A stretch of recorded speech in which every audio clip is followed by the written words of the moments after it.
Good evening, everyone. Good evening, sir.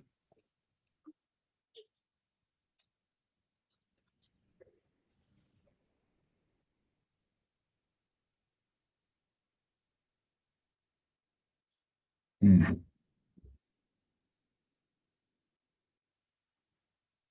So today we are starting with Metasploit Framework.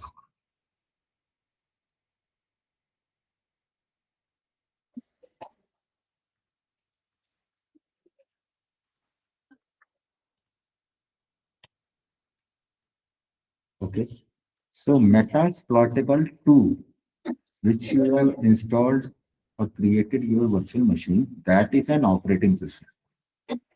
And this one is a tool which we are going to install in our Kali Linux operating system. And then we will use this tool to do the exploitation. Okay. So now we are just know about the basics of Metasploit framework.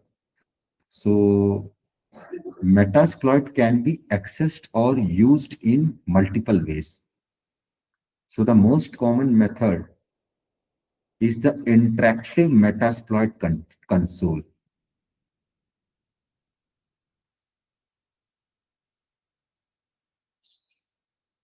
And this tool we are actually run in the Kali Linux operating system. Okay. And it is based on the command line interface.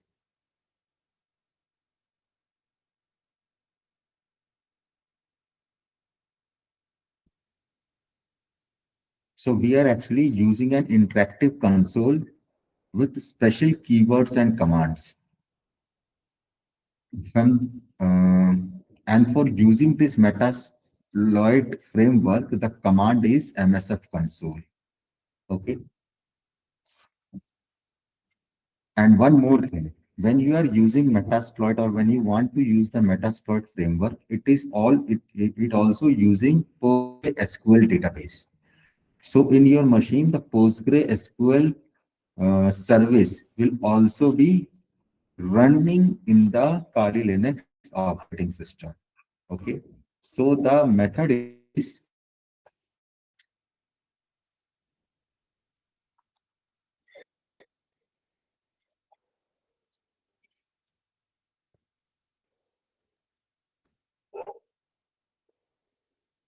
first of all, you have to check systemctl is the command to check the status of the service or to start or stop the service. Status PostgreSQL. It is disabled. So first of all, we have to start the service.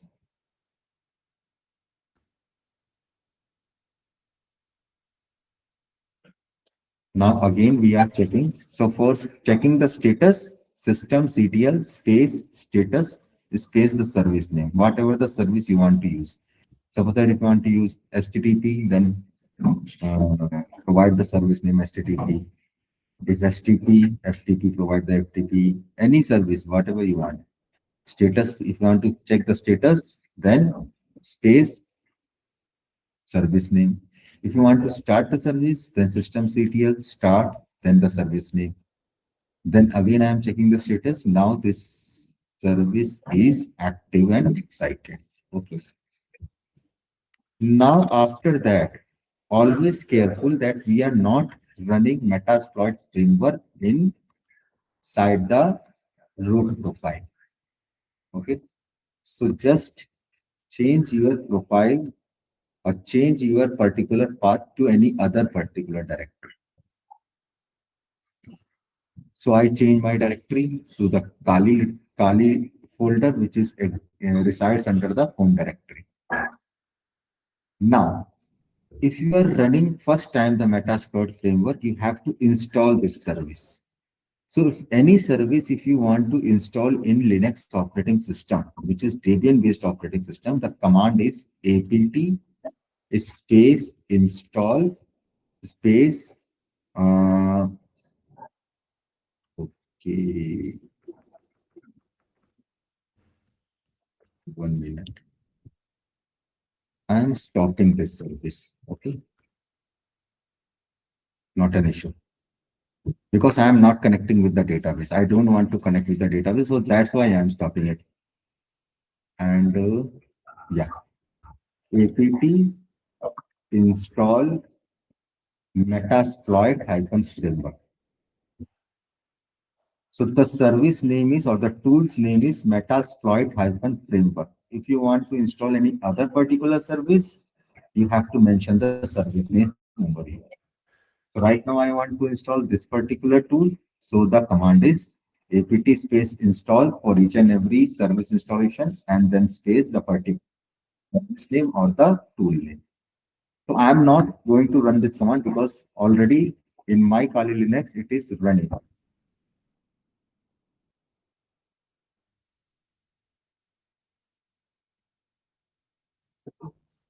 Now, to run the Metasploit framework tool in Kali Linux operating system, the command is msfconsole. msfconsole. Then I am pressing enter.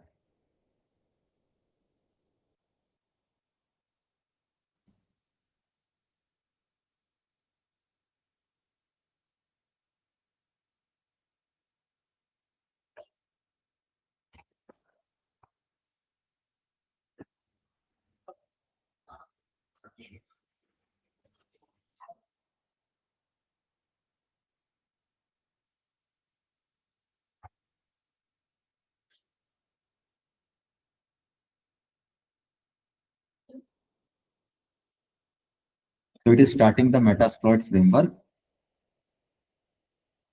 It started and it is actually showing the prompt over here. MSF6. That is the prompt. Now, here it is showing exploits, auxiliary, post, payload, encoders.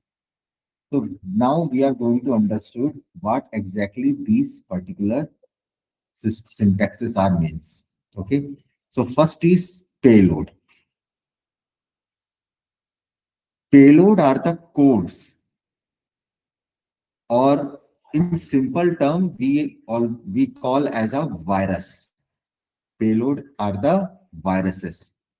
And the use of this payload is to bypass the CPU, memory, provides the information. Payload modules define the code that get executed on the target system. Payload modules define the code. So it is a code that get executed on the target system, executed on the target system. So whenever we creating a payload, we are actually sending that payload to the target machine. And when that particular payload is executed in the target machine, we can able to exploit it because that particular payload is actually providing our backdoor to the target machine. So executed on the target system after a successful exploitation. So payloads are used to establish a backdoor, shell, or communication channel with the compromised system. Got it? So in the simple word, payloads are the viruses or the malicious files which we are sending towards the target machine, and where the target machine, the payload is executed, then it will open the backdoor to the attacker so that he will able to exploit it and take the remote control execution. So there are default 1468 payloads are there. So this payload is not a virus. Okay. Show payloads. So these are not the viruses. These are the methods, which particular payload method you want to use to execute the payload. So whatever the payload, I will also show you how to create a payload. So whatever the payload we will create and send it towards the target machine, according to that payload, we are actually using payloads over here. Okay. Now, second is exploits. So exploits module are used to take advantage of vulnerabilities. Exploit, what is exploit? Exploit are the modules used to take advantage of vulnerabilities. That means the vulnerability which is executed on the target machine with the help of payload. Exploit is used to take the advantage of the vulnerabilities in the target machine. So they contain the actual code that exploit a specific vulnerability, allowing the attacker to gain access or control over the target. So the word exploit means hack or hacking, okay, or attack. So in the technical cyber security, in the technical word, that is exploit. So exploits. Now it is showing the exploits. So when we do the labs and do the live attacks, then I will show you where we are using the payloads, where we are using the exploits. Okay. So payload is like a virus which is executed provided the backdoors. Exploit are the method through which we are executing or attacking on those particular exploits or the vulnerabilities, and we will get the remote execution code. Okay. Then the post exploitation method are used after gaining access to the target system. That means command and control. That is post means. They allows attackers to maintain control, gather information, and perform various tasks on the compromised system. Got it? So whatever the attacker is actually attacking on the target machine, whatever he is actually going to do on that machine, that would be done by the post methods. Then after that, auxiliary. Auxiliary modules are non-exploitative modules. So auxiliary are not the exploitative modules. And that provides various functionalities. So auxiliary is providing different other various functionalities such as network scanning. We can able to do the network scanning by using the auxiliaries. We can able to do the DOS attack by using the auxiliaries. We can also able to do the information gathering by using the auxiliaries. Okay. So these modules are often used to prepare for a complement other attacks. So auxiliary are not using to do the attack. They are actually used for other functionalities. Got it? So payload is there, exploit is there, post is there, auxiliary is there. Then last one is encoder. So encoder refer to tool or technique. So encoders are the tools or techniques used to encode malicious payloads. Used to encode malicious payloads. So we need a encoder to encode the payload which is exactly transferred to the target machine. So for that we are using the encoders. To encoders. These are the encoders. And my favorite encoder is this one. This is a very powerful encoder. Shikagadana. And it is showing that an excellent level is this. Polymorphic XOR additive feedback encoder. And many other encoders are also there. Okay.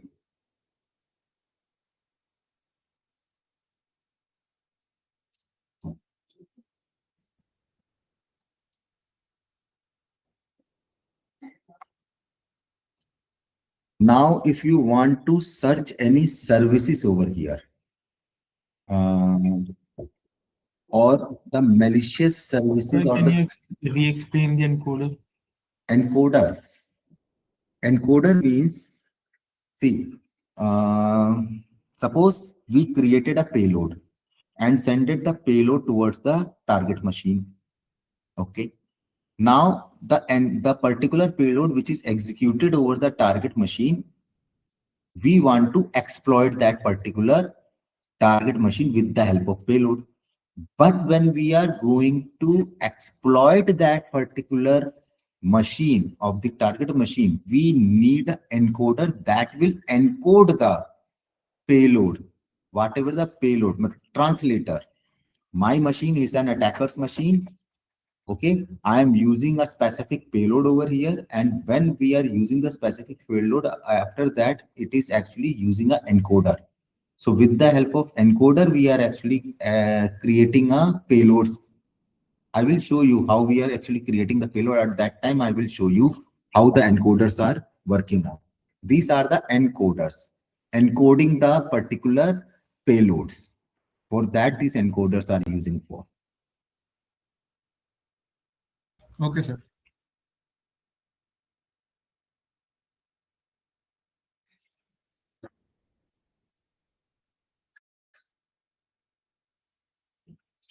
Now, when I showed you about the payload, mm, show payloads. Um,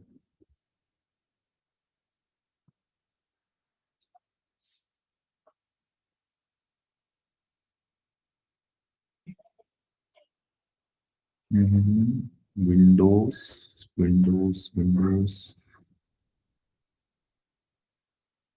It is showing reverse underscore TCP and bind underscore TCP. Reverse TCP, bind TCP. Okay.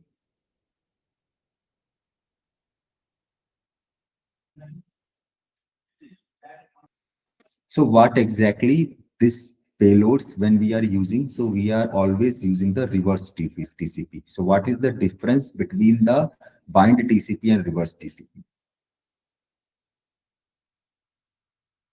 This is an attacker and this is your target machine.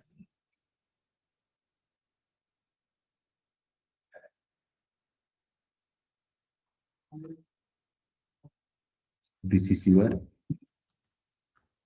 attacker and this is victim.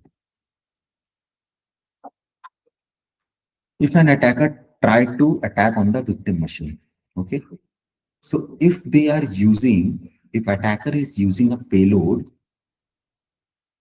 which has bind TCP is there, then what will happen?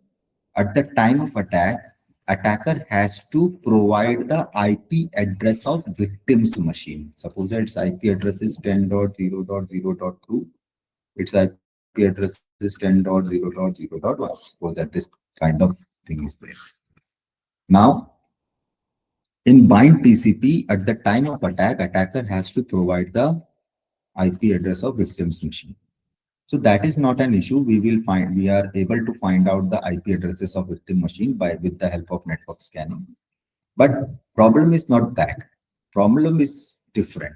What is the exact problem is, suppose that an attacker is attack on the victim's machine and is successfully gain the remote code execution.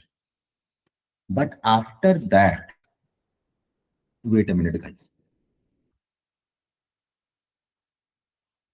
But after that, a victim is actually connected with the DHCP server, suppose that. And automatically the IP address is changed. Or the particular network through which the victim is connected, that particular network is down. Now the victim connect with another network. So what will happen? The particular victim's machine IP address goes change. So at that time, the remote code execution, whatever the attacker gain access over the victim machine, that would be breakdown.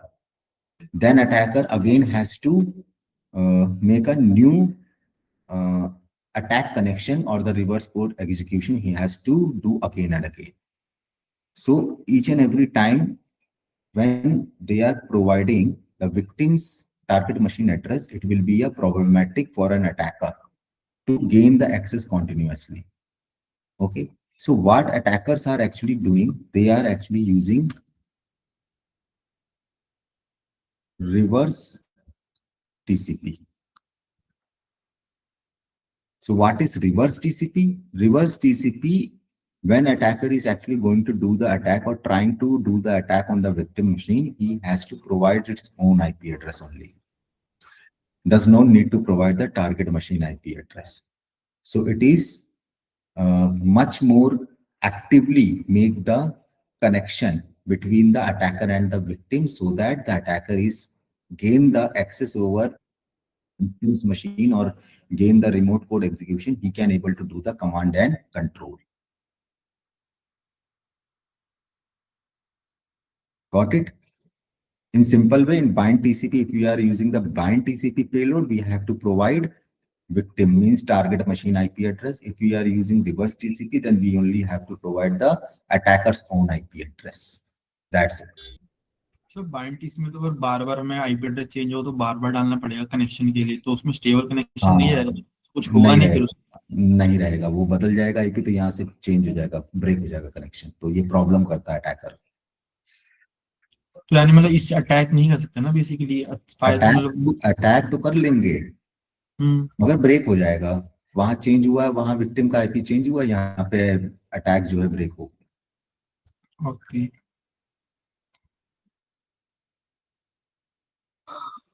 Okay,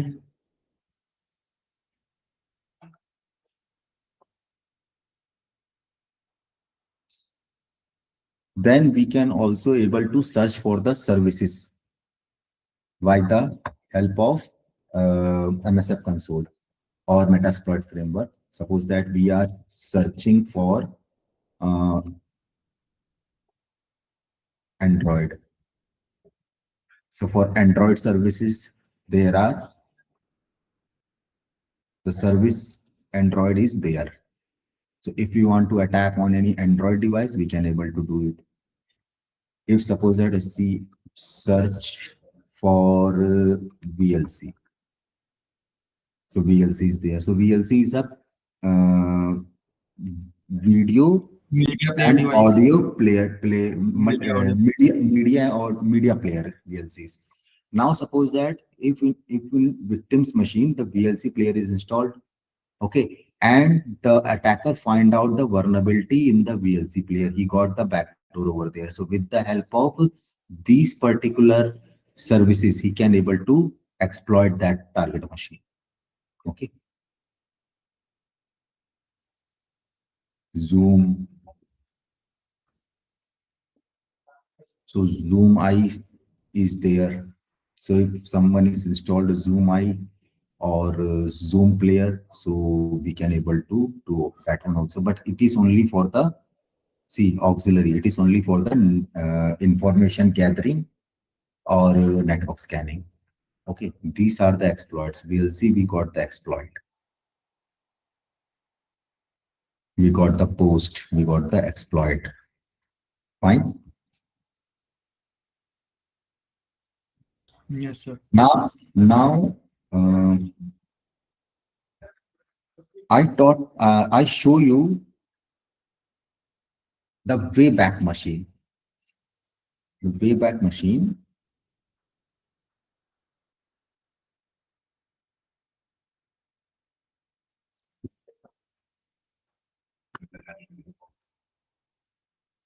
archive.org. I showed you here we can able to find out the history of the website. Yeah. But if you want to find out the deleted web pages of a particular website, that is also possible with the help of Metasploit framework, and that is also done by the Wayback machine. But at that time, we look it into in a way of graphical user interface. Now we are going to fetch out each and every deleted URLs over the website. Okay. So for that, we need a file.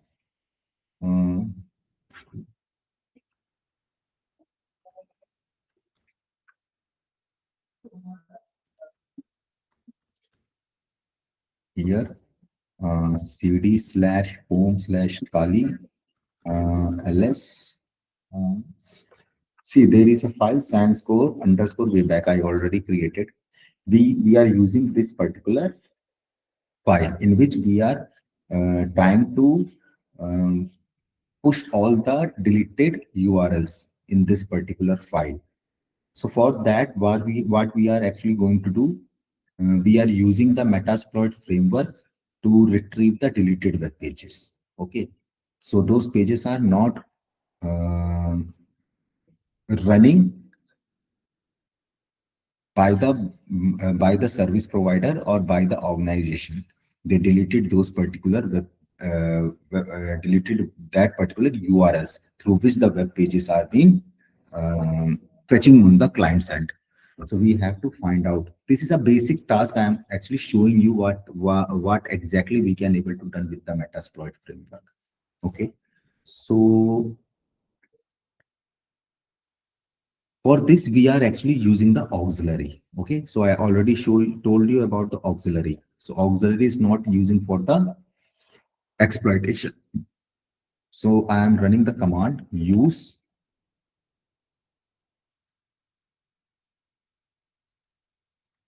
auxiliary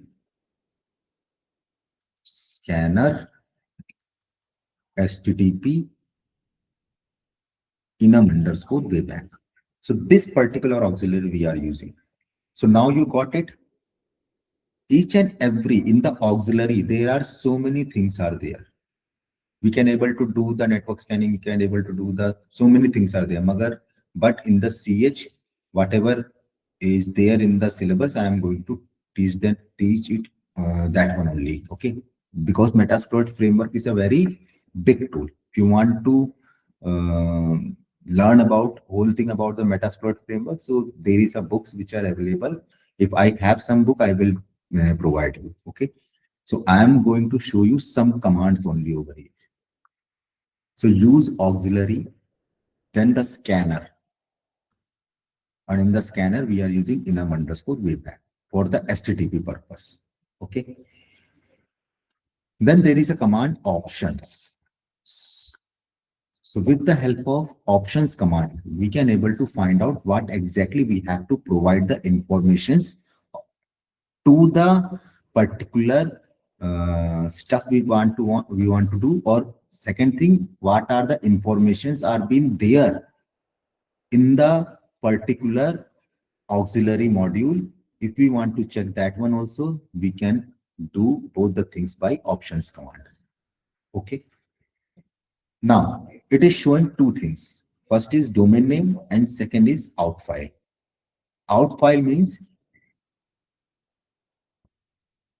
in which particular file you want to store the deleted URLs, and domain means which particular website you want to do it. So we want a small domain or a short website. Otherwise, it will took so much time to retrieve it or to push all the deleted URLs. So I am using a domain. I want to provide the domain. Okay. So command is set space out file the space sans.org, this website. Okay. Then I have to set the out file, set space out file, and that particular file which is stored over there, sans_wayback. Again, options command.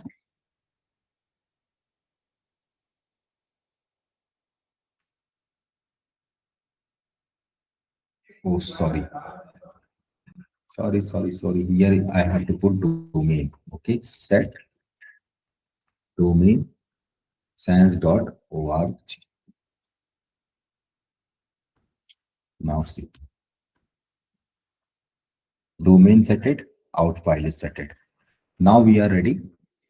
Here for the execution, there is two commands are there. First is run command, second is exploit command. So whatever the command you want to run, you run it. I am always running exploit command.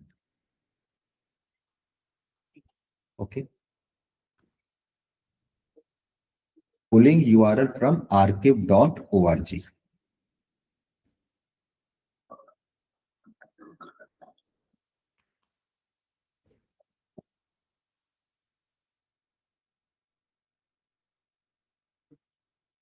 It is a small website, so it will pull the deleted URL soon.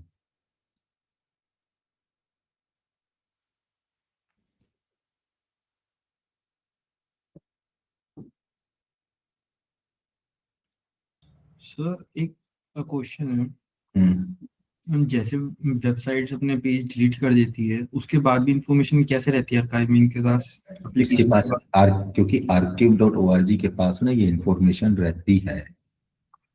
देखो जैसे similarly whatever the data which is stored inside our mobile phone or in our laptop or systems, if you are deleting that data from there, that not means that the data is permanently deleted from your device. It is always there in your device. One time the data is stored in a particular device, it always be there. Similarly, it is also been with the URLs of the website. But if a particular time the URL is used by the particular domain, it is always been there. So there is a history of the URLs are been there. The history of the URLs are not be deleted. You think so? Who are actually providing the informations to archive.org? We are not providing. Any organization is not going to providing any information. Whatever the website I told you from the first class, those particular website or tools are the capability to show so many informations about the domain. So how those particular websites has the capability to show the informations about the third-party domains or the third-party organization's website. So that means these informations, whenever a particular domain is registered over the internet, and then from which particular DNS, whether it is using by the cloud DNS, whether they are using the service provider DNS, or whether they are using some other DNS. If you are using that one, the informations are always be, there is a database of each and every website, whatever the website I showed you to fetch the information. So each and every website has its own database. It stores each and every information about the website. Okay. And how they are actually fetching these particular informations, that I don't know. But they have the database of each and everything. If they do not have the database, then how it is possible to show the informations? So basically if कोई Android या कोई भी मतलब phone है जैसे उसका data delete कर देते हो, क्या क्लाउड स्टोरेज में जाके सेव होता है जो रिट्रीव कर लेते हैं या फिर नहीं, क्लाउड से मतलब ही नहीं है. It is not about the cloud. If you are not syncing with your Google cloud and then the data would be deleted.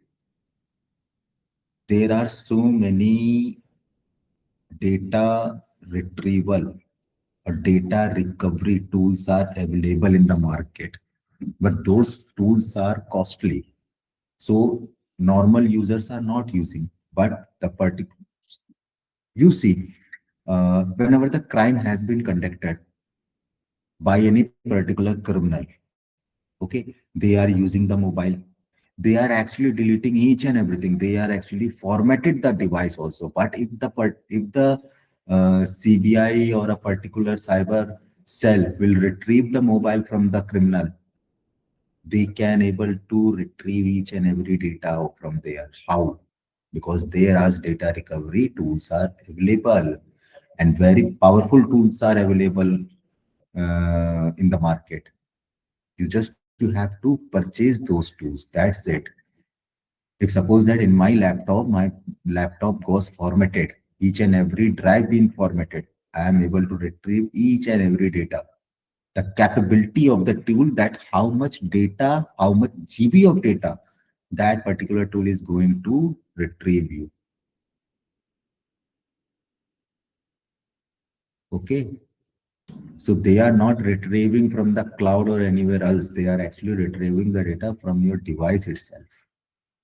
Because whenever the data is actually stored inside the device, there will be a log the log is actually created in the device in a particular location.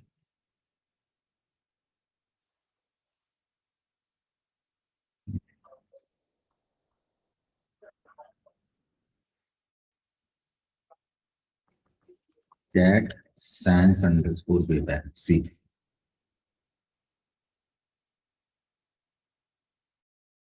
it is actually retrieved.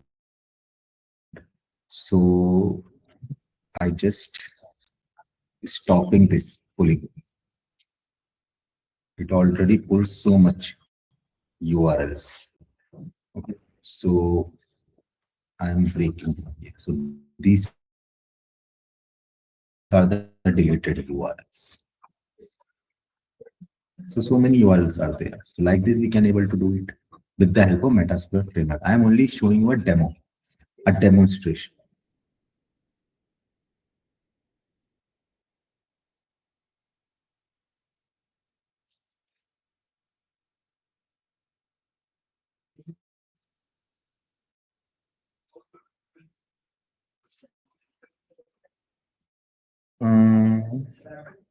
Okay, I'm starting up my Metasploit table 2 operating system. I want to show one attack over here.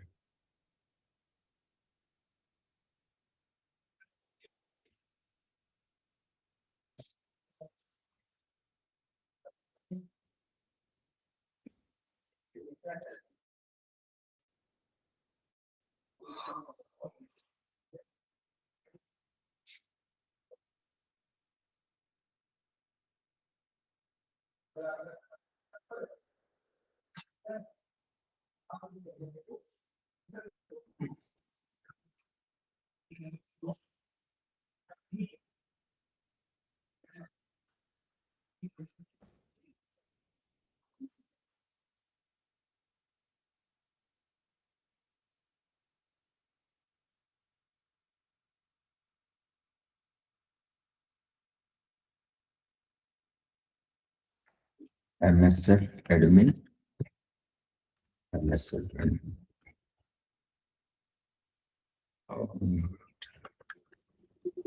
That's it. Con. Con. Same IP address is there. Okay. Fine. Now,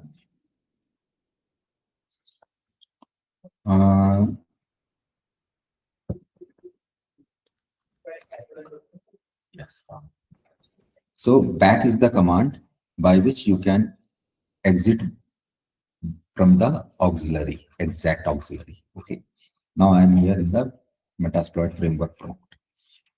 Now in Metasploit framework also you can able to run the Nmap. So I'm showing you a command with so many parameters. -v, -t4 for the fast processing, -pa for the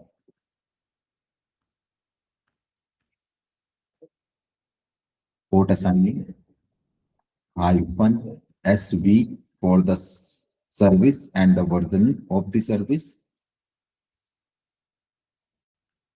hyphen hyphen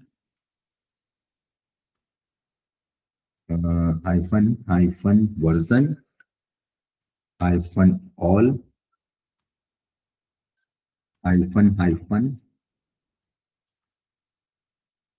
os scan, and then after that guess -a for aggressive scanning, -s capital S for stealth scanning, -b for assigning the port number. So I am assigning the port number 1265535. and then the IP address 192.168.31.116.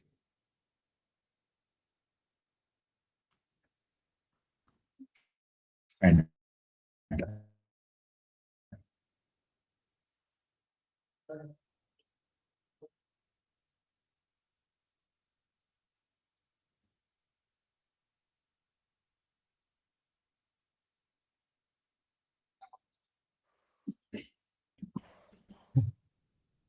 so I'm doing a very deep scanning.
So what it actually done?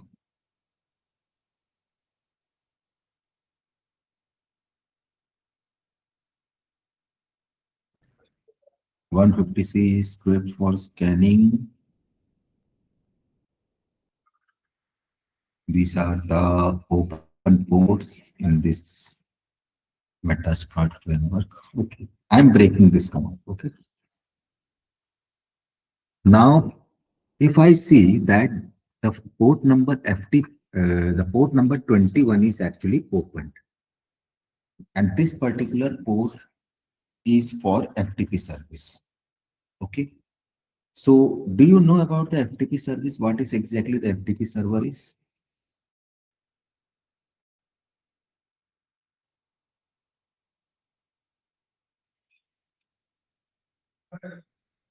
Anyone know what is FTP service? Sir, file transfer protocol.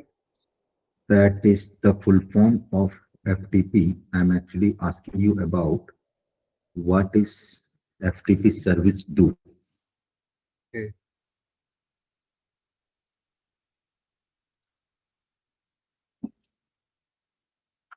See, FTP is a service, and when you install that particular service in a server machine, then that particular server behaves like a FTP server.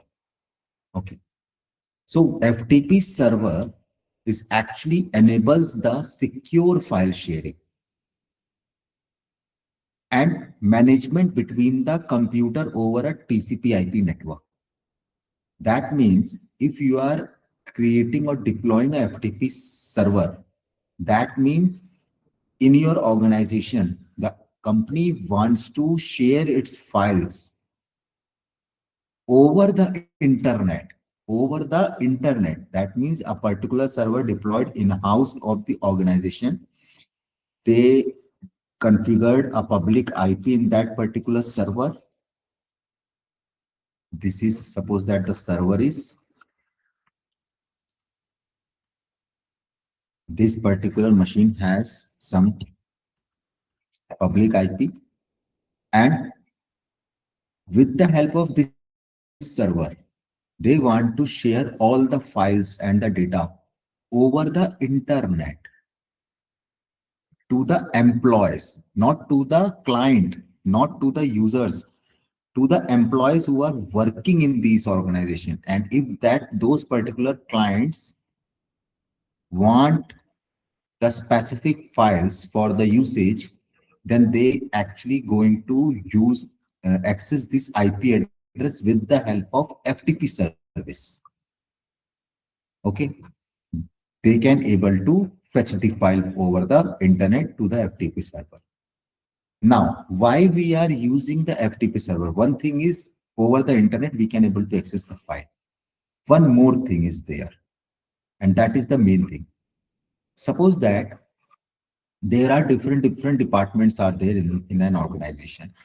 This is IT department, this is your SR department, and this is your sales department, and this is your accounts department. If suppose that each and every organization, each and every department, the role of those employees are different. In accounts department, they are dealing with the accounts files. That means if that particular organization is actually developing or selling any product, suppose that the company is selling shoes, suppose that, okay. So how many, what is the exact number of transactions would be there in an organization for each and every day, for each and every month, for each and every year, who are the customers, the details of the customer, who are the actual customer who are actually purchasing or providing the orders, how much amount of order they are actually providing to the organization, how much balances are being there. So all these kinds of information would be managed by the account department. That means each and every accounts file is used by the employee who are working on the account department. And the files are, I am taking an example only, okay, and those files are stored in the FTP server, account related files. Then sales related files. Sales related files means what are the situation of the sale, how many orders are in there. So sales related file. Now HR related files means the details of the employee, how many employees are there, address of the employee, what are the salaries of the employee. So this would be handled by the HR department. Then the IT related files. So there are different files are there. And each and every department, there are different employees are there. So I'm taking an example. If in IT department, there is a user Sam. In HR department, there is a user Mike. In sales department, there is a user Pablo.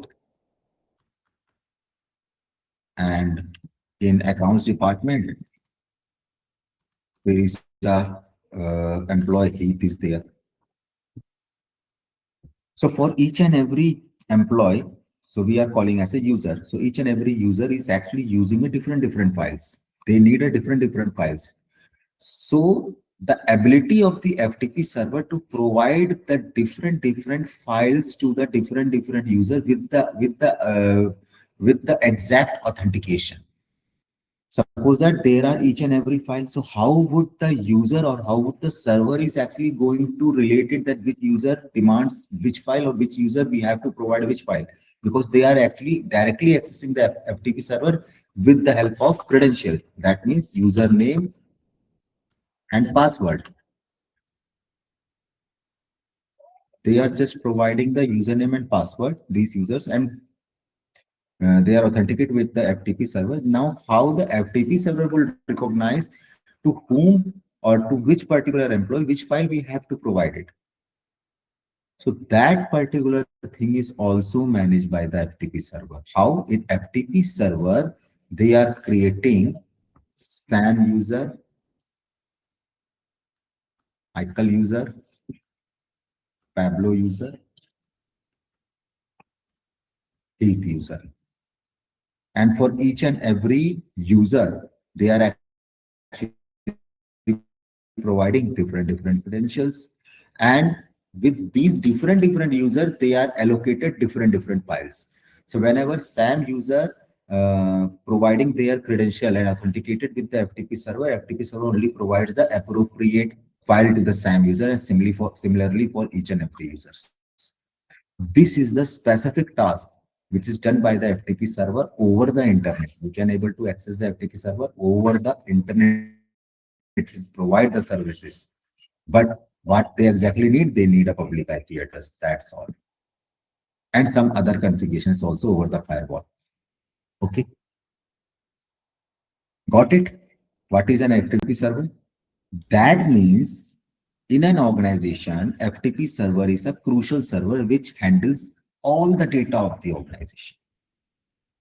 And if the FTP server is vulnerable or FTP server would be compromised, then the data would be leaked over the internet.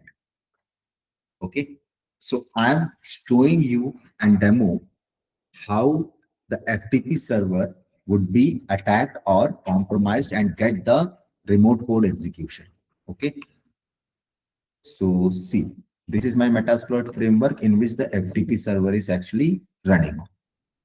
So first of all, I want to see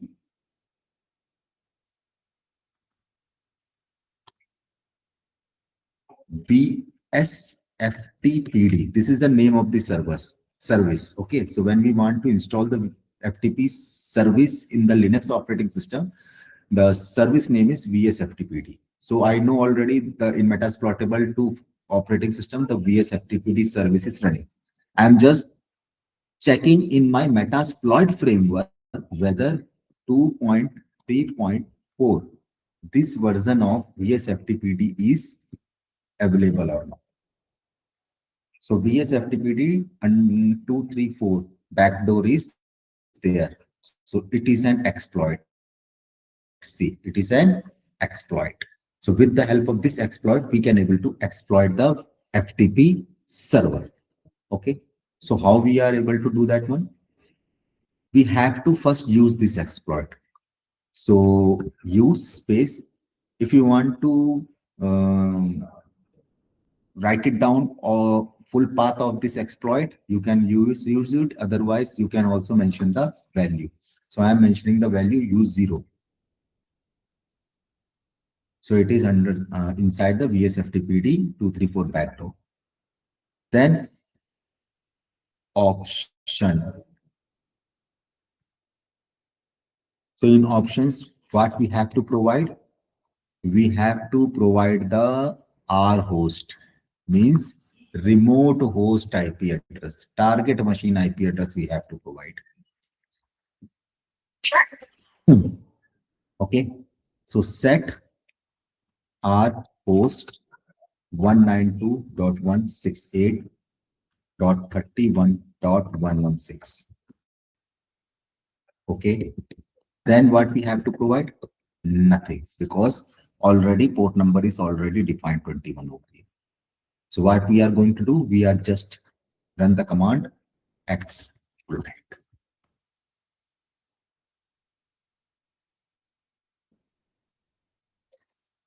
Found shell. Okay, I am running the command. ls. Now see, it is showing all the data which is there in my target machine. So this all data would be shared by the FTP server. If suppose that we want the shell, SHELL shell, if I run the command shell, so we got the shell also. Now we got the remote code execution. We had done the remote code execution. Now we can able to do the command and control. So ls space -l, all the data is showing, and whatever you want to do, you can able to do it. In this particular attack, we didn't provide any credentials over here. When I attacked to the Metasploitable 2 operating system, I didn't provide any credentials. Okay, got it? Yes, sir. So I'm only showing you a demo. So if what are the information we can able to fetch from by this? See, data is there. Okay, that is okay. If I run the command ID, so it is showing the ID. Now, yesterday we learned so many commands like slash etc slash issue. So it is showing Metasploitable 2 operating system is there. Then cat slash etc slash star hyphen release release. So whatever the command I told you yesterday, top command. So everything we can able to do, we are doing the command and control. Done.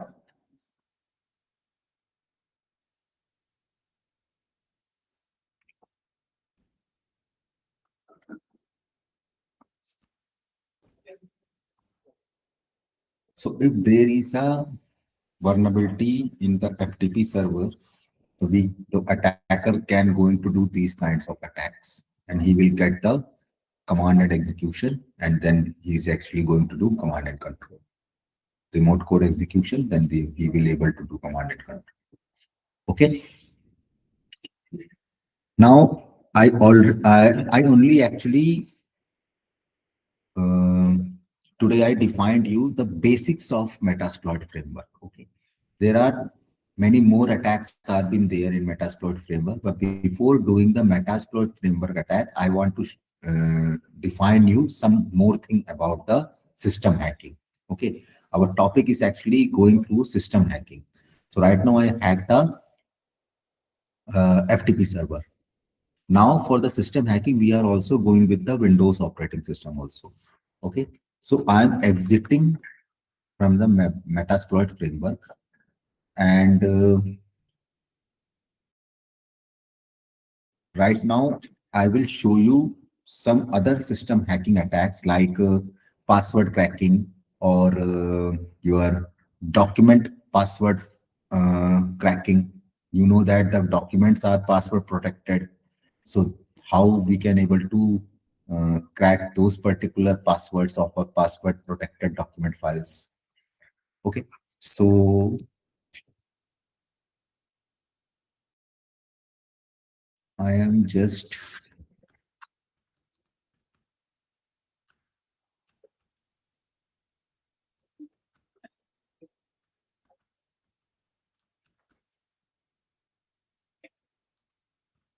shut down my Metasploitable operating system and starting my Windows 10 operating system.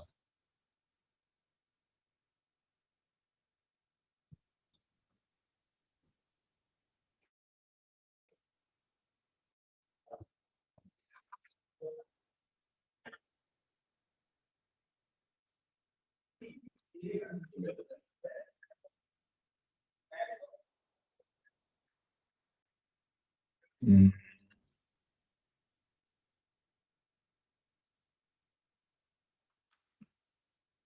Okay, tell me about password complexity.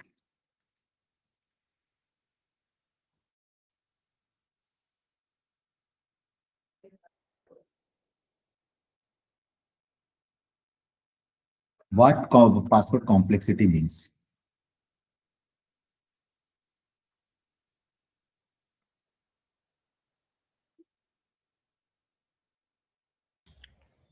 How strong a password is,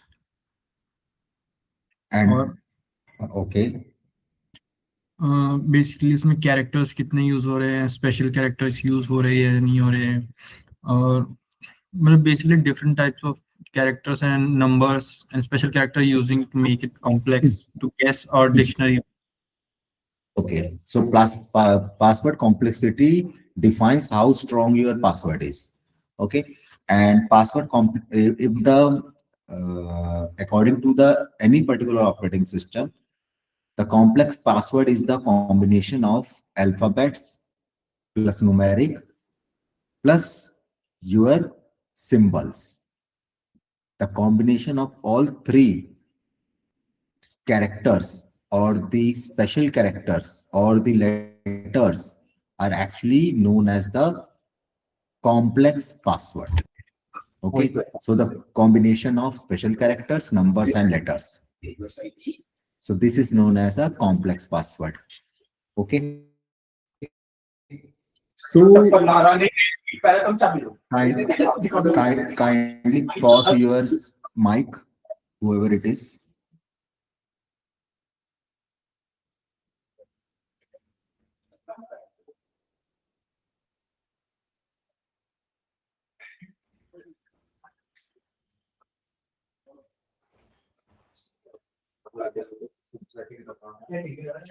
Kindly stop your mic, whoever it is, whose mic is on. Siddharth, stop your mic.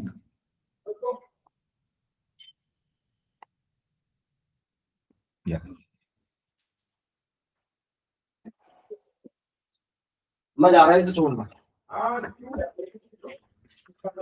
Siddharth.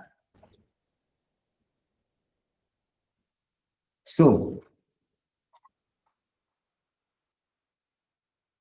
we can able to do the attacks on the password. Attacker actually performs password cracking by directly communicating with the victim's machine. So this is the first way, directly communicating with the victim's machine. And how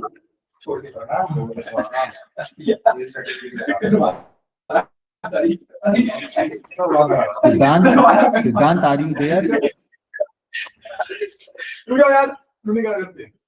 Someone call to Siddhant and tell him that kindly mute their mic, mute his mic. Yeah.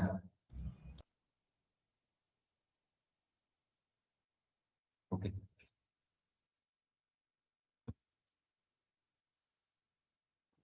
So first type of attack is active online attack. Okay.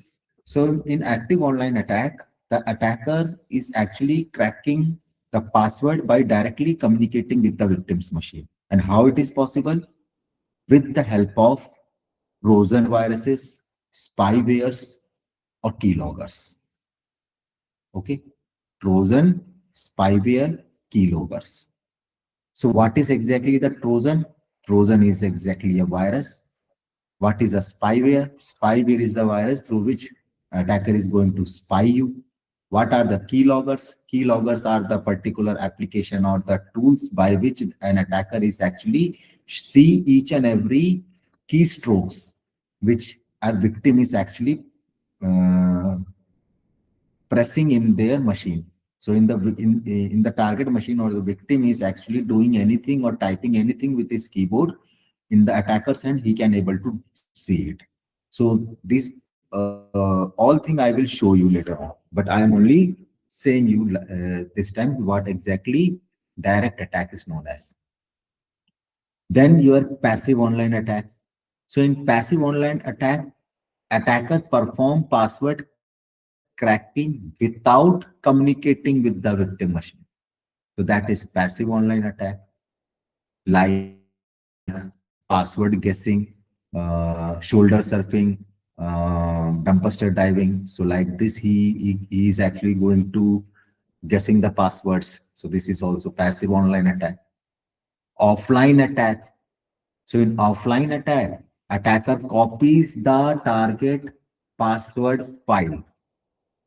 Each and every machine, whatever the password which is we are using in the to authenticate the operating system, that particular password is exactly stored inside the operating system's file. So I showed you for the Linux operating system, the file is passwd. So in the Windows also there is the file. So we will discuss about that file also, and we will see also how we can able to crack it. So he copied that particular file from the target machine, then tries to crack that password in its own system at different location. So he copied that password from there and bring it to its own machine and crack from there.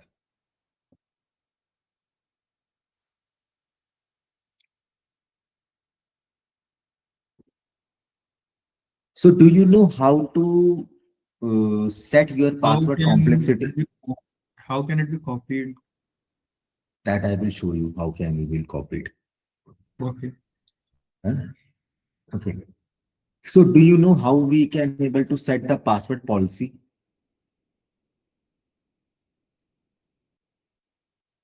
No, sir. Password policy means password complexity. How we can able to set the password complexity? Huh?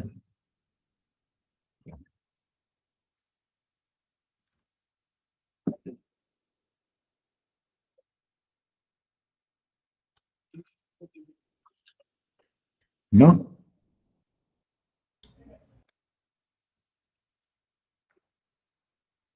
I am opening the run, then run the command secpol secpol.msc security policy. When I open the security policy, inside the account policy, it is showing the password policies. So in the password policies, it is showing the complexity, how you want to set your password complexity. First is maximum password age, that is for 42 days. Minimum password is for 0. Minimum password length. So suppose that if I am going to set the minimum password length of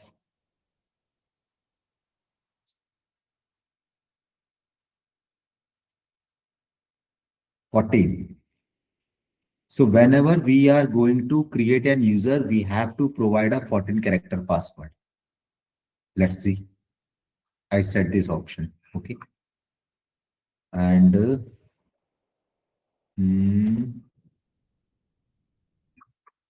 okay.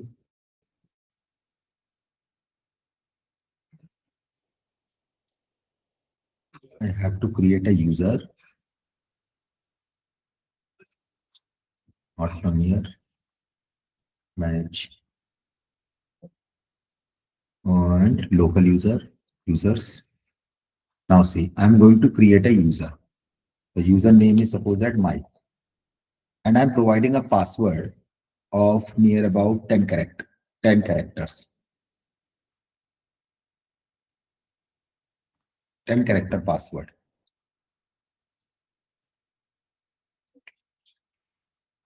Okay. The following error occurs by attempting to create the user mic. The password does not meet the password policy requirement.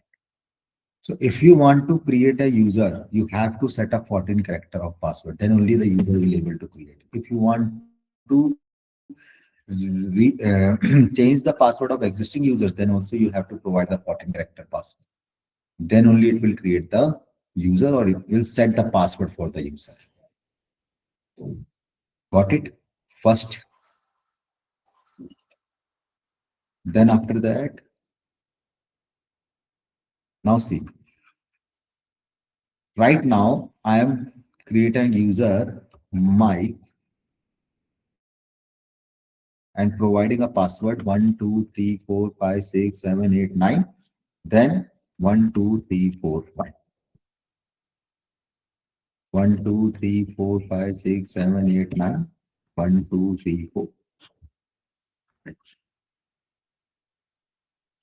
6. 6.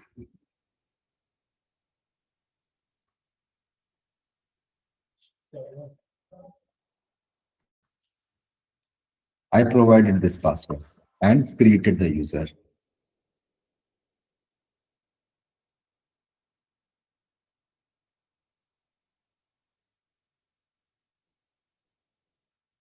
See, my user is created, but I didn't provide the complex password. I provide a password simple of your numeric values. 129, then again 127. That's it. But that is not a combination of complex password, but it makes the user. Why? Because I didn't set the password complexity. Now I'm deleting this user from here, and I'm providing the policy password must meet complexity requirement. So right click on this, or otherwise double click on this and click on enable and click on OK. Now password complexity is enabled. Now let's see my user. If I set 1, 2, 3, 4, 5, 6, 7, 8, 9, 1, 2, 3, 4, 5, 6, 7. 1, 2, 3, 4, 5, 6, 7, 8, 9. 1, 2, 3, 4, 5, 6, 7. Okay. So the length of the password is correct, but it will not meet the password complexity. Now it is saying that kindly use the combination of the password which meet the password complexity. Use the combination of letter, symbols, and numeric value. Then only the complexity would be meet, and you will create the user and set the password for that user. Got it? So from here, we can able to use it with security policy, and the shortcut is secpol.msc. So I am changing the settings.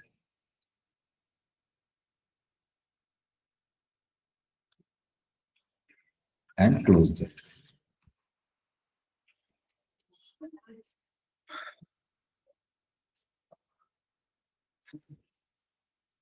Now, do you know in Windows operating system, in which file the password information is stored?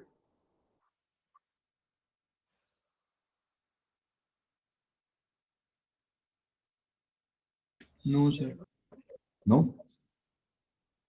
So the file name is SAM file. Okay. Security Accounts Manager. It contains, this file contains the database of username and password. And where it is actually stored? In C drive, Windows, system 32, and then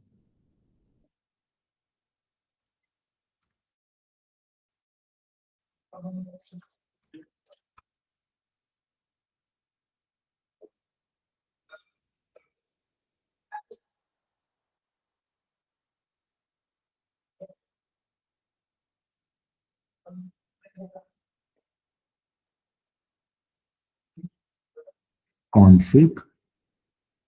So in Windows system 32 config, in this directory, the SAM file and security file is actually stored. SAM file is actually stored the database of username and password, and security file is actually providing the security to the SAM file.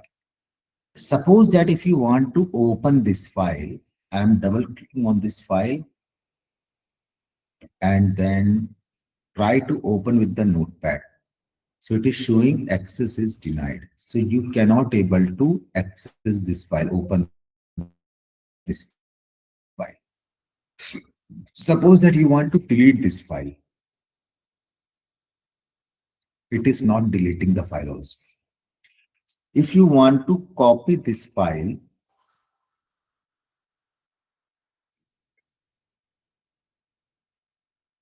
it is not copying also.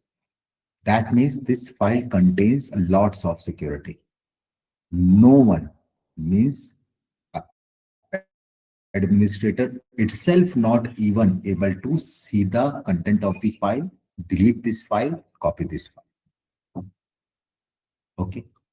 And the offline attack, what I actually told you, in there, the attacker is actually copying this file in its hard drive or external drive and went back to its exact location, and from there he's cracked the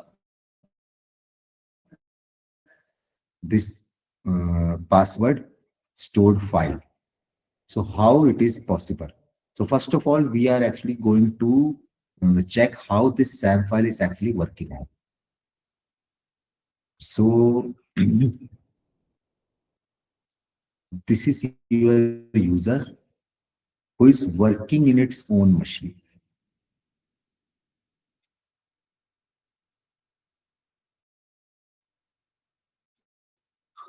This is your user, and this user is working on this machine. So what he actually done, he turned on this machine. After turn on this machine, booting process is completed. Now it is asking for the username and password.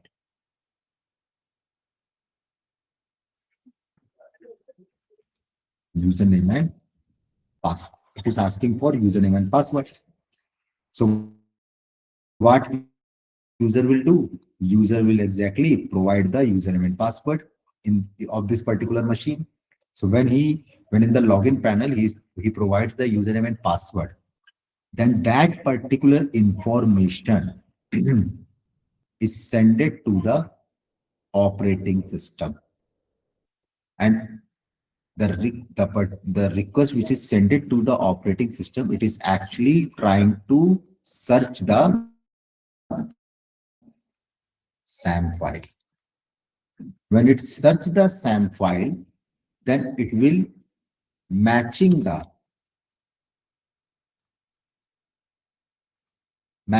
credentials. Whatever the credential which is provided by the user, it is matching those credentials in this file. Now there are two methods are there. Two methods means two outputs are there. One is if the credential is matched. If the credential is matched, then what will happen? Then this machine provide the login to this user. Provide the login.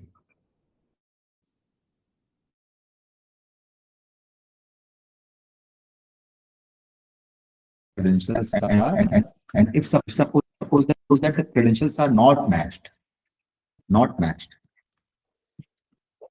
then it will not provide the login.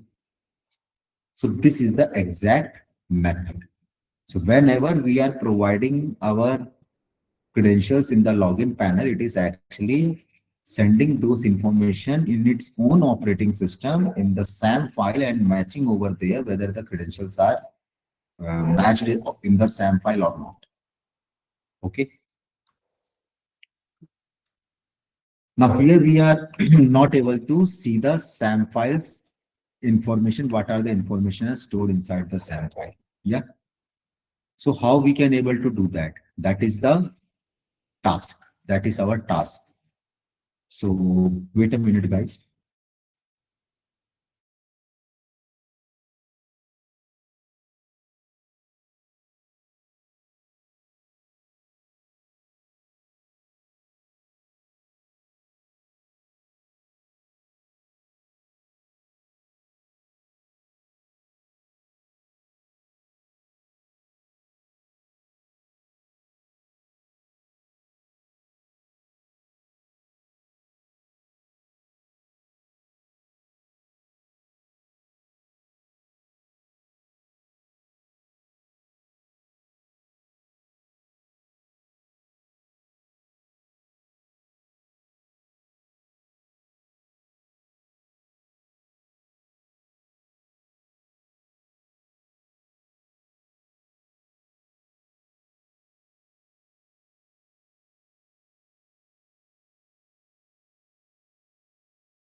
Now, if first task is to see the content which is stored inside the SAM file.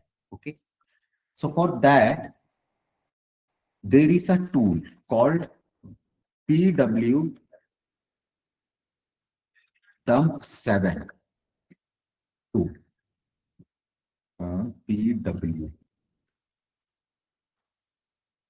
pwdump 7 2. So with the help of this tool, we can able to see it. You can able to download this tool from the internet.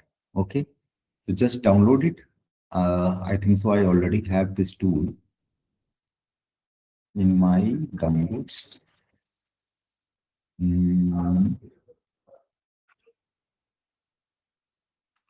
Yeah, I already have the tool. Okay, pwdump 7 tool.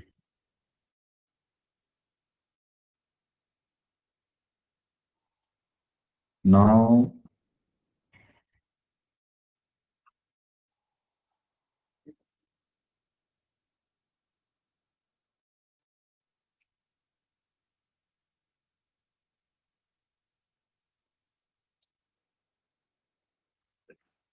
I have to open the command prompt.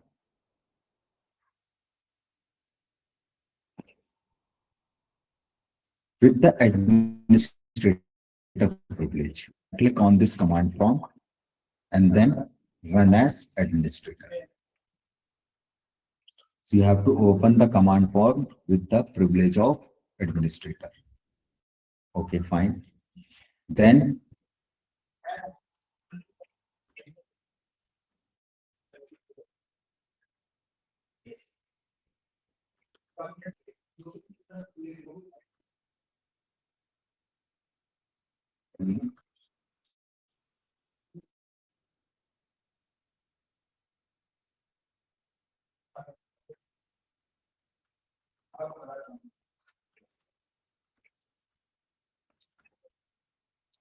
cd users dir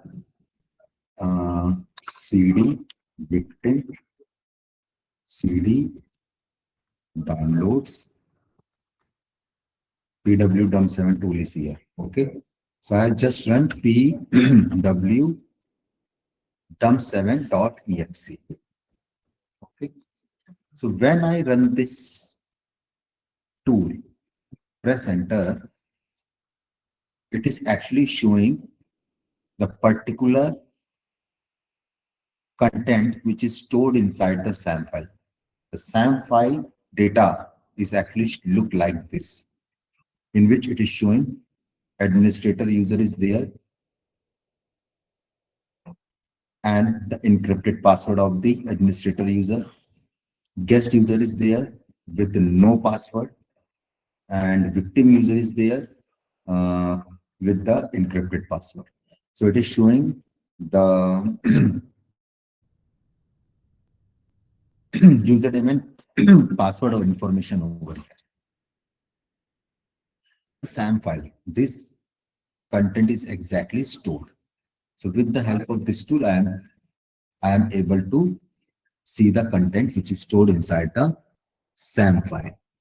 Okay, before running this tool, just turn off your antivirus and also turn off your Windows update. Okay, it is important because if the operating system is protecting itself, then it will not able to run this command. Okay, there are the security which is provided by the operating system with the Microsoft. It is protecting its own operating system by running this command, because these commands are malicious commands. Okay, so for that, just turn off your antivirus and turn off your Windows update.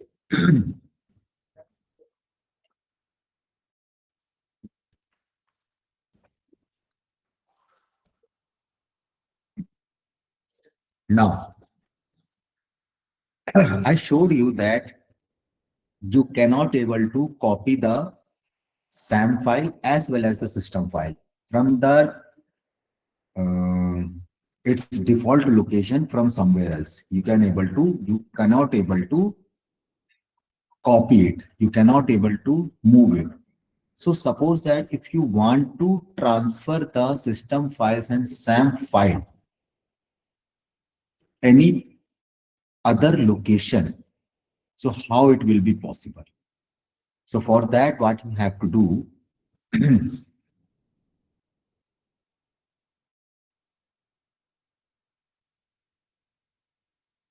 I am running the command from any location. Okay. It is not like that you have to run the command from this location. You can able to run the command from anywhere. What I am going to do next task. First task, what exactly the data is stored inside the SAM file, I store it. Now, next task is to copy the SAM file and system file to any other location. So for that, I am running the command reg save hklm slash system in capital, then space C:\\, backslash Windows slash not Windows, sorry, users slash victim slash desktop slash. In this particular location, I want to copy the system file. System. Okay. So right now, the system file is not here in my desktop. Okay. I'm going to copy the system file from the default location to the desktop. So system file is here. Then after that, for the same command, I'm going to copy the SAM file.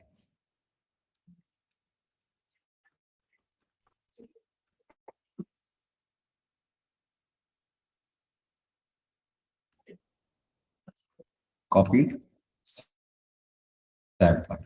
Also, if you are trying to open this file, you cannot able to open it. It is not showing any content.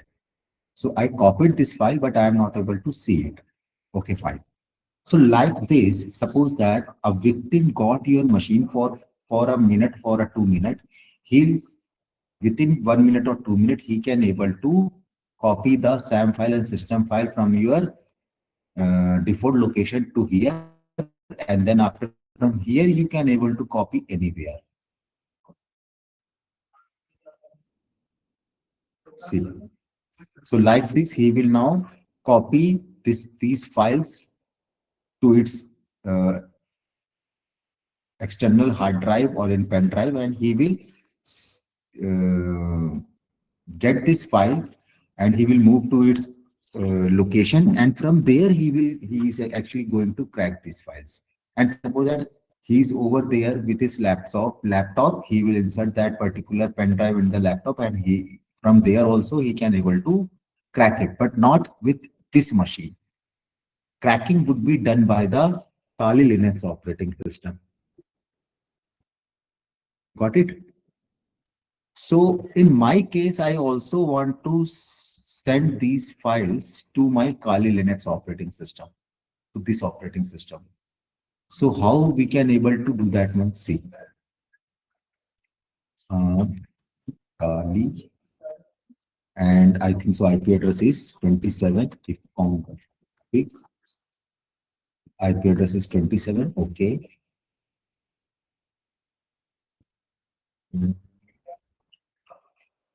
Now open the command prompt. I want to share the SAMs and system file to the Kali Linux operating system. So what I am actually going to do, I am actually turning on my HTTP server service. So when I turn on my HTTP server service over the port number 80, in my particular network, each and every machine would able to access the files with the help of browser, with the help of HTTP protocol. Let's see how. ipconfig. ipconfig.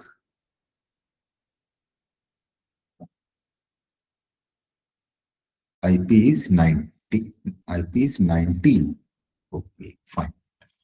Now see which command I am exactly using to turning on my HTTP server service in my Windows operating system. With the help of Python command, Python space -m HTTP dot server space port number 80. That's it. Okay. When I press enter, okay, one more thing. I did a wrong thing. This particular file is exactly stored inside the desktop. CD is the desktop. dir. Here is your system file and SAM file. Okay.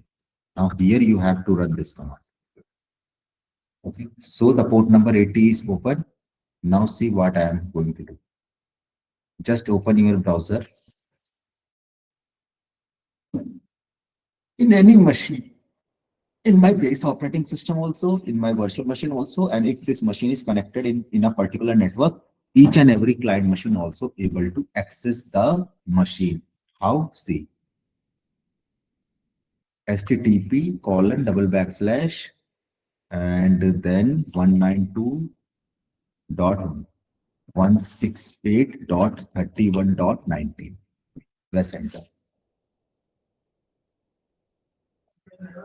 Proxy server is received. Okay. Settings. Proxy.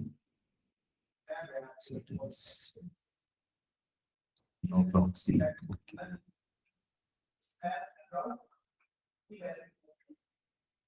Opened. Now see all the data where in the download, in the desktop, that is actually shared to me. We just have to click on it.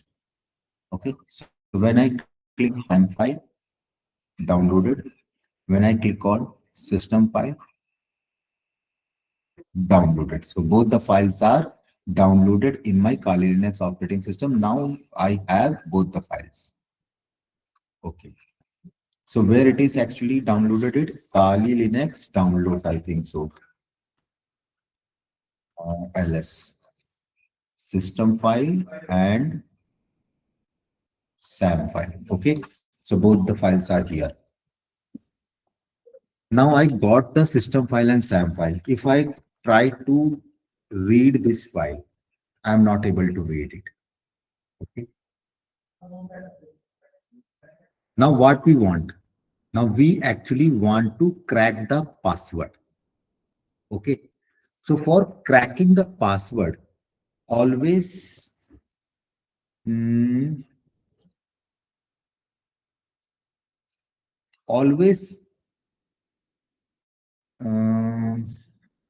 know about the one thing, that is we do not have that kind of tool by which we can directly crack the password, and none of any attacker over the world is directly going to crack the password.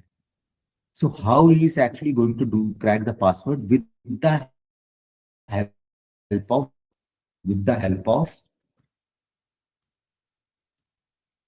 word list file. And what is word list file? In the word list file, thousands of username and the passwords are being saved. And from where we got these files, we can got these files from the dark web. From there, the attacker is actually purchasing this word list file. Each and every 6 months, the new word list file is available over the dark web.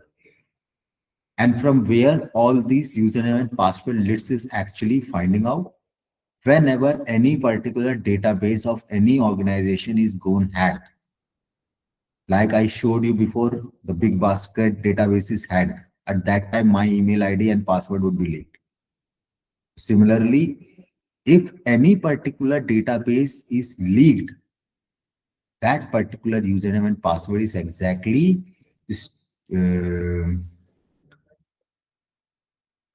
stored by the word list file over the dark web. So from there, they are actually got the information about the username and passwords. Okay. So we actually have the word list file, then only we can able to crack it. Okay. So if I want to tell you that there are that much size of word list files would be available over the dark web, which is only a text file, .txt files, and .txt files size is goes through 50 GB, 70 GB, 100 GBs. These kinds of file size would be there. And suppose that if you want to purchase so many word list files, so you can able to purchase that one also. So in my criteria, I actually created one word list file in my machine because I am only demonstrating you. So right now, where is my word list file is, just check it. Okay, this is my word list file, common.txt, cat common.txt. Okay, so this particular word list file contains so many username and passwords. Fine. So I will match or I will crack the SAM file database with the help of this word list file. In live scenarios, attackers have a original word list file which contains an actual linked database of username and passwords. Got it? Now our next task. What we have to do, ls document exploit cd exploit ls no cd dot ls open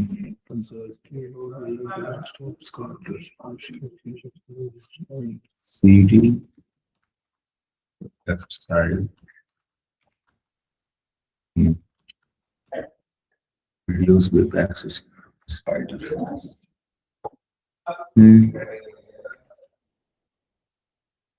Should be there.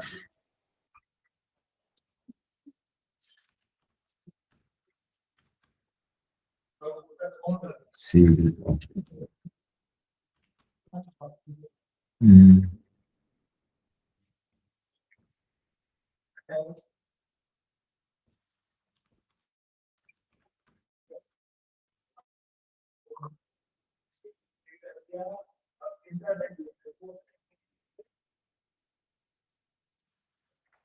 Okay, from here only I am going to do. So what I am actually going to do, first of all, we have to save the hash values of SAM and system file into a particular file, into a particular TXT file. Got it? What we have to do, these particular files contain the hash values. Okay. That particular hash values, because the passwords are being stored in the encrypted form. So each and every encrypted data, there is some hash values are there. So we have to copy those hash values inside the TXT file. Okay. So for doing that one, I am using samdum2 tool. Okay. This is a default tool which is running in our Kali Linux operating system. If that tool is not running, just run the command apt space install samdum2. That's it. It will install the tool in your machine. Then space, then system file, then space, then SAM file, then space greater than symbol, then space hash.txt. Whatever the name you want to provide here, you can able to provide it. I provided the name hash.txt. Okay. Just press enter and cat hash.txt file. Now see. Administrator victim. But the password is actually showing in the encrypted form. Okay. So now we have to crack the password.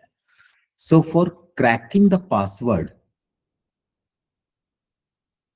I am using John Ripper tool. Okay, you heard about John Ripper tool? It is a powerful tool through which we can able to crack the password with the help of matching the word list files. Okay. One more thing, if you want to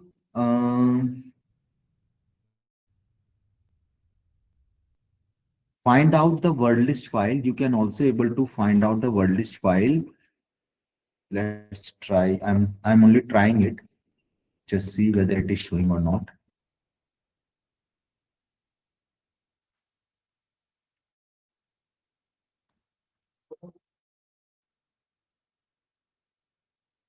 Hmm. GitHub word list txt download. Okay, txt download. GitHub word list txt download word list files.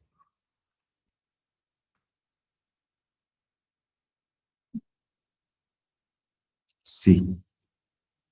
So you can also download the word list file from GitHub also. Fine. But these are the old files. Okay, these are the old username and passwords are been there, but we can able to find it out. Fine. Now return back to our target. So I am using John Ripper tool to crack the password. And ls here, common.txt file is also here, hash.txt file is also here. That's it. Now I am running John Ripper tool. The command is John space hyphen hyphen format equal to then space hash.txt, then space hyphen hyphen word list equal to then the word list file name. Press enter. It is showing for the victim user, the password is AST. Got it? So I cracked the password of victim user.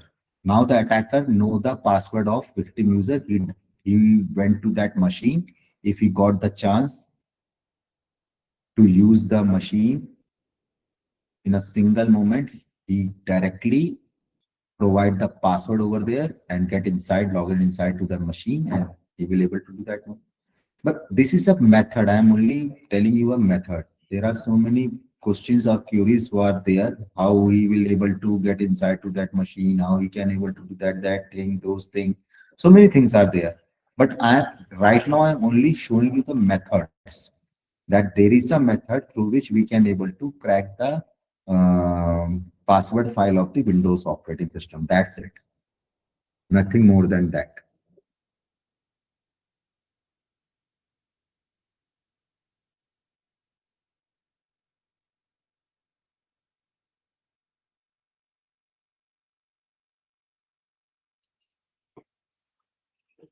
Okay. Yes. Now, there is one more tool I want to tell you about, but I'm not going to run the tool over here because that is a very dangerous tool. Okay, so I'm not going to run that tool over here because I am telling you about that tool. If you guys want to check it, you can able to check it. That is about LaZagne tool. This tool. Okay, it is a very dangerous tool. If you got a machine of any victim, and if you run this tool within 1 or 2 minutes, it will show all the username and passwords, whatever the username passwords is actually login in that particular machine, whether that is the username password of its Gmail ID, Facebook ID, its Instagram ID, whether it is for any particular application username password, whether it is related to any credentials of the website, whatever the username password he is actually entered, it will show you. over there. If you want to download this tool, just search here.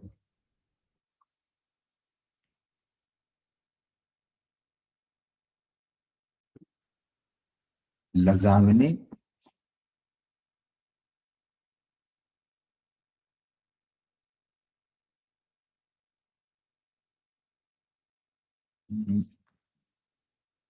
LaZagne.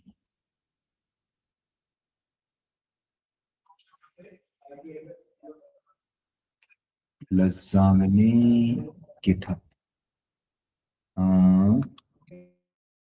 Open in a new tab. Yeah, this one. Just copy this link and just go to the Kali Linux, run the command. In downloads, I am checking whether LaZagne is there already there. Yeah, there is already the LaZagne tool is here.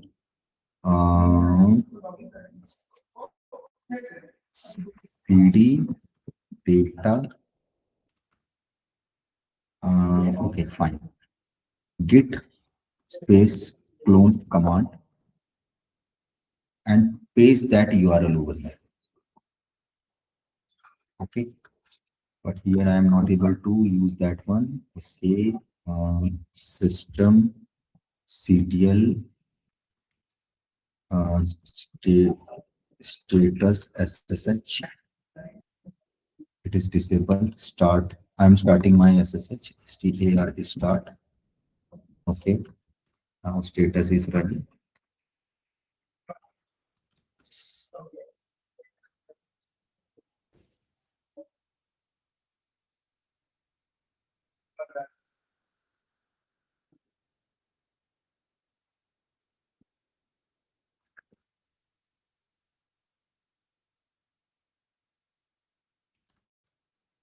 CMD. What I am doing, I am actually remotely accessing my machine. So SSH Kali @192.168.31.27. Yeah.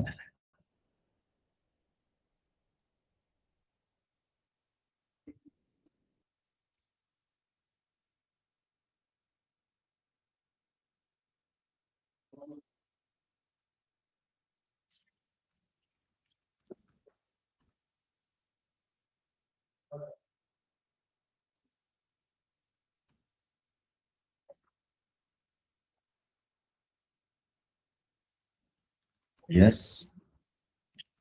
Password. I got it. Sudo space -i. So what I have done, I have actually shell of Kali Linux in my Windows operating system. Why I had done this? Because I had to run this command over here. So git cd/home/kali/download/ and git space clone.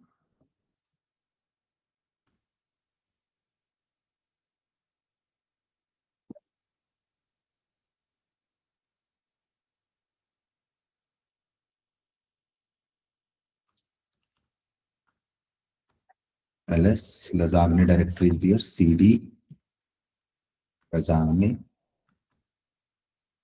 cd Linux, and just run this command with the help of Python command. Python space lazagne.py. Okay, and it will show you. And this is for Linux operating system. If you want to, so whatever the username and passwords are been logged in your Linux operating system, it will show you each and every username and password of that particular operating system. It is a very dangerous command. That's why I am not showing you, because it will show you each and every username and password over here right now. Got it? But you can able to download over from the internet. Fine. Yes, sir.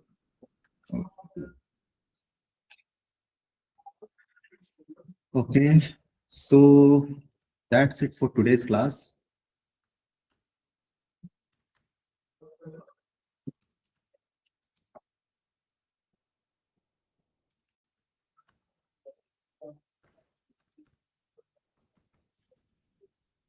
Anything you want to ask?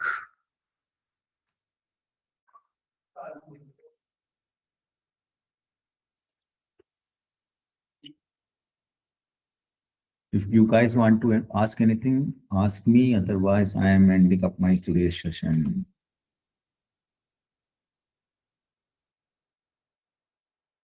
Have you all filled the form? The form which is circulated yesterday? Yes, sir.